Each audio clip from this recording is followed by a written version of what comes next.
Hello, I am Matt Williamson, at Williamson NFL. How's everyone doing? The trade deadline is behind us. Really active week here, even though the Steelers haven't played in a while. But it's time to get to know the Washington Commanders. They have been impressive. So they have 7 wins. Their Vegas win total before the season was 6.5. They've already passed that. And I probably would have gone under, to be honest with you. Like, I looked at this team and thought, man, their defense doesn't have any talent. Their O-line doesn't have any talent. This is just total rebuild year. It looks like they hired a decent coach, but they're getting the stink of old ownership out of that building. You know, they're just pressure washing the walls. They're not even ready for paint yet. I mean, but man, they've gone way past that. I mean, they're one of the best stories in the league, without question. And even back then, I commended them. They went and got Bobby Wagner and Ertz and Eckler and some veterans that are leader types, you know, to help the youth movement and all that good stuff. And now they traded for Lattimore, you know, like, so a really interesting team. It's a really good story. Tomorrow we'll break down both sides of the ball. But today I'm starting with special teams. I think it's a really interesting special teams battle. And when you have the best special teams in the league, why not lead off with it? So here we go. Both these kickers, Austin Seibert and Chris Boswell, they're on pace to set an NFL record for most field goals in a season. Now, Seibert's actually at a greater pace than Boz because he's made 25 field goals as opposed to 23 for Boz. But as you know, Boswell's only miss was from 62 yards. He's the only kicker in the league that is perfect from less than 60 yards. You know, so if you take out all the 60-yard kicks of every kicker in the league, he would be the only one that is perfect this year. Now, Seibert has 2 misses, but he doesn't have a huge leg. More on that later. He only has 3 attempts from 50 yards or more, none from 60. So he's incredibly accurate. He's very efficient, but he doesn't have a booming leg like Boz. Boz has had the better year, really. So the Steelers have averaged 3 field goal attempts per game. Only Washington is higher. So a lot of field goals. You know, a lot of it's because Steelers red zone hasn't been great, but a lot of it's because Washington's offense has just been so efficient that they get down into field goal territory as well as score touchdowns. Yeah.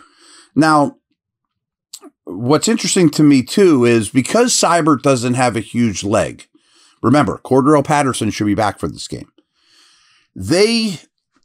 I'll just read the numbers. Pittsburgh has only returned 7 kickoffs all year. Their opponents have returned 14, which is a normal number. 7's unusually low. But to put that in context, Washington has returned 12 kickoffs this year. Okay, that's kind of normal. But their opponents have returned 41. That's the highest number in the league. So I think we're actually, because I don't think Seibert could just boom it out of the end zone. You know, so I think that's, you know, he's accurate, but he's not a booming leg. So might we actually see Warren and especially Patterson get to return a bunch of kicks this week? I hope so. I mean, that's what he was brought in here to do. He's maybe the best ever at it. So I find that interesting. This whole kicker matchup special team thing is notable to me. This episode is brought to you by BetOnline, the world's most trusted betting platform and your number one source for everything football. From NFL to college, BetOnline has every stat, every matchup, and even live odds and spreads while the games are being played. When the game is over, head over to the online casino and get in on a game of blackjack or poker. They also have 150 different slot games. Head to the website today and use promo code BELIEVE, all caps BLEAV, and get in on the action. BetOnline, the game starts here.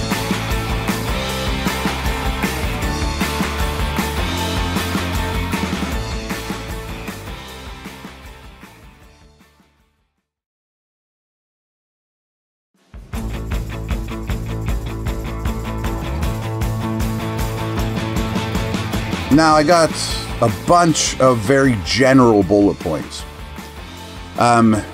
Steelers 6-2. One of those losses on the road, one on home. Yet to play a divisional game, but they are 4-1 in the conference. They're on a 3-game winning streak, as is Washington, who are 7-2, sit atop the NFC East, after finishing last in the division last year. Commanders are undefeated in their 4 home games this year. They've won 7 of their last 8. This is the first time Washington has started 7-2 or better since 1996. They have a plus 74 point differential. Steelers are plus 68. That's 3rd and 4th best in the league. Both of the Steelers' losses this year were by 3 points in weeks 4 and 5.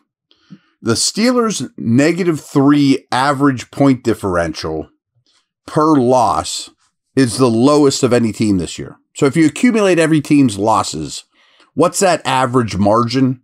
The Steelers is the smallest. See what I'm saying? Dating back to 2021, Steelers are 4-2 against opponents that are 5 or better games over 500. 4-2 against those teams. Only the Lions have 5, have more such wins during that time over teams that are way over 500. Jaden Daniels, the second first-round rookie quarterback to start and win 7 of his team's first 9 games. Who's the other? Ben Roethlisberger. Yep. Mike Tomlin has the 3rd best winning percentage against rookie quarterbacks since 1950. He's 25-6.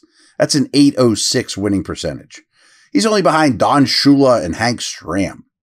And then since drafting TJ Watt, they're 10-2 against rookie quarterbacks. Russell Wilson. Now, I don't always love quarterback head-to-head comparisons, but he's 11-2 against rookie quarterbacks since 2013 with a minimum of 10 starts. That's the best.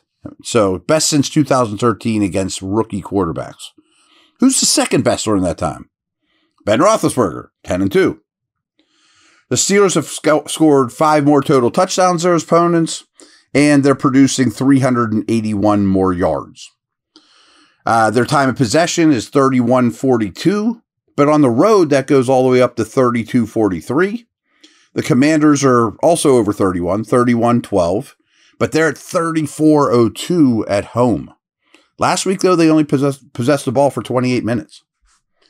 Turnover differential. Steelers are a plus 10. That's behind the Lions and Bills only, but the Commanders are plus 5. Packers, Vikings, and Lions are the only teams with more takeaways than the Steelers. And the Vikings, Lions, and Saints have more interceptions. Washington is the best in the league, turning it over just 3 times and have only thrown 2 interceptions. I mean, they've only turned the ball over 3 times. Steelers are one of 2 teams with the Chargers that have thrown just 1 interception. Washington has fumbled 8 times, but they've only lost 1. The Lions are the only other team that has only lost 1 fumble this year.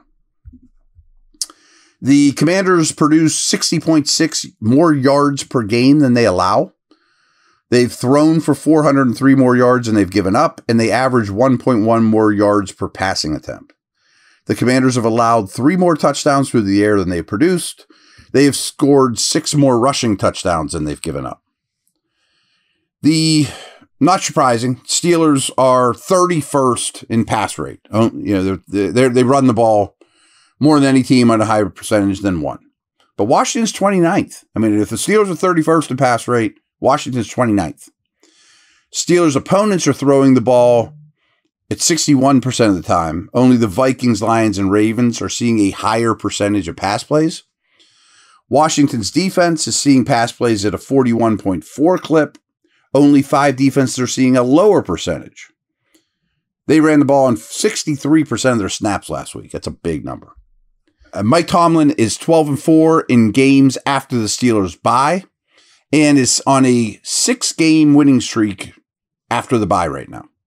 Pittsburgh will face a divisional opponent or a team with a current winning record in all of their remaining 9 games. Those 3 non-divisional games collectively have a 21-4 record, including this game against Washington. That's Washington, Philly, and KC. All the other games are divisional. Last thing I got for you.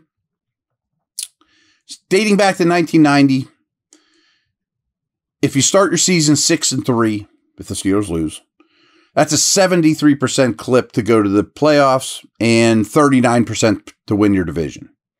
But if you win this game and go 7-2, that's 92.3% that you're a playoff team and 70% that you win your division.